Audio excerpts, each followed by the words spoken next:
Hey, what's up, guys? Welcome to Slasher Home Video. Today I'm talking about Trick or Treat.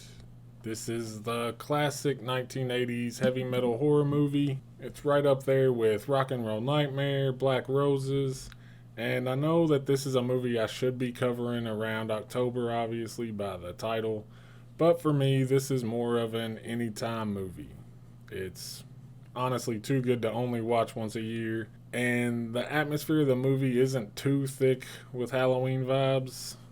So, yeah, I just decided to talk about it now. This movie came out in 1986. I personally didn't discover it until about 2010. I found it on one of these DVDs, which is a release that you probably found more often than not in Walmart bargain bins or at Big Lots for $3, probably due to the cover art. If we can talk about this cover art for a second, I'll go ahead and throw up some of the VHS cover art this thing got. I believe it got two different covers and they were both pretty rad. And I understand it was 2003 and this was kind of the norm, but honestly, what psychopath thought that this was better than what they had? It's got really generic font, really grainy images of two guys who are barely in the movie, but it's really just a shame. And this was put out by Platinum Disc Corporation, so you can thank them for this cover art. But this movie is about a kid named Ragman who is a lonely, isolated metal kid. He doesn't have very many people in his life. He's got Nuke, who is the local radio station DJ, Roger, who is his best friend, and later on in the movie, Leslie, who is kind of his unobtainable crush, who inexplicably ends up liking him. But despite having those people, he's still pretty obsessed and consumed with Sammy Kerr, his favorite metal singer. And Sammy Kerr dies in a fire, which we later find out was part of a satanic ritual. And so after hearing this news, Nuke, the radio DJ, played by Gene Simmons, gives him a vinyl of the last recording that Sammy Kerr ever made, which is kind of insane. The thing would probably be worth a lot on eBay these days. But anyway, that's kind of where we get the basic plot of this whole movie, which is kind of that Reagan era moms playing their kids' records backwards to find satanic lyrics stuff. This one kind of turns it to where there actually are subliminal messages in the movies, and in this case it's actually the ghost of the dead singer who recorded them, so it's pretty clever and it's done pretty well. But through these messages, Sammy starts guiding Ragman on a path of revenge that before too long starts to turn and is obviously more for Sammy's gain. And if you wanted to think about it, that kind of leads you to what Sammy's end goal is here. I mean, if you wanted to dig really deep, I guess you could say that if this song got out, he could be everywhere and just kind of become a god. But I don't think you need to dig that deep, and it kind of just seems like he wants to get revenge on the town he grew up in.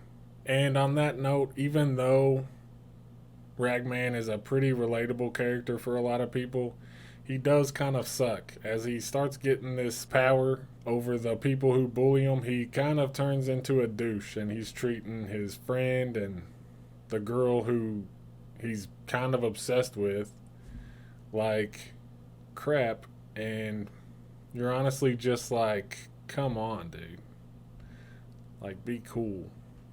And he does start to turn it around a little bit towards the end. But yeah, for about half the movie there, he's pretty hard to get behind. Through all these revenge plots he's pulling off, we get a few very notable scenes in the movie. The first of which is a scene where he makes a tape of the recording for the guy who's bullying him at school. This guy takes his girlfriend to make out in the woods somewhere. He goes out to take a piss and she starts listening to the tape, and we get really cool rotoscope, like green mist effect around her, and out of nowhere a goblin just appears in front of her, and it cuts away and he comes back and finds her, and He pulls the headphones off and her ears are melted. It's a real shame that this goblin only made it through like 5 frames of the movie, because it was a really cool looking goblin and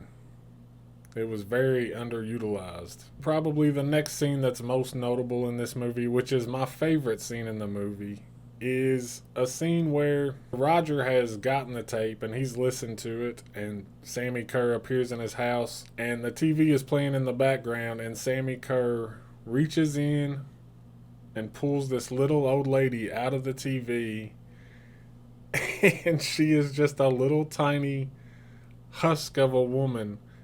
And I don't understand exactly the logistics of what's happened, if he's actually pulled the lady out of the TV or if this is some mini TV version of her. I'm not sure what's going on. All I know is it looks rad as hell. He ends up choke slamming her onto the floor and she busts everywhere, and Roger has to vacuum her up. But it's one of my favorite scenes in the movie because it's so hilarious. We also get Ozzy in this movie playing very against type as kind of that Nancy Reagan time period anti-heavy metal activist on a TV, and we get another scene where Sammy reaches into the TV and I can't really tell if he chokes him or rips him apart or what. All I know is it looks cool and I enjoy it. And before we get to the end, I do just want to mention 2 other characters I like, which is first his friend Roger.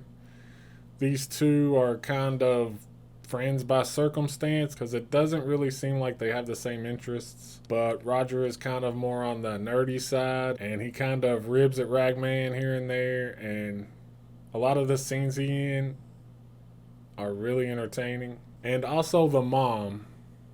They kind of, I don't know how clever this movie was being or if it just comes off like this, but they kind of set up in a few scenes that she's gonna be like that mom who is trying to control what her kid listens to and starts burning records. And by the end of the movie, it never leads to that, and she just kind of ends up being a pretty cool mom. The last time we see her, she's grounded Ragman, and she is about to go out on Halloween night and party with some dude. And she just never crosses that line, even though it does seem like they were setting that up. So, I don't know. I've always found that a funny little aspect of the movie. But anyway, all of this kind of leads to the big Halloween dance, where the tape gets played and everything kind of goes completely batshit crazy. Sammy comes out of a speaker. He starts shooting people with his heavy metal lightning magic powers.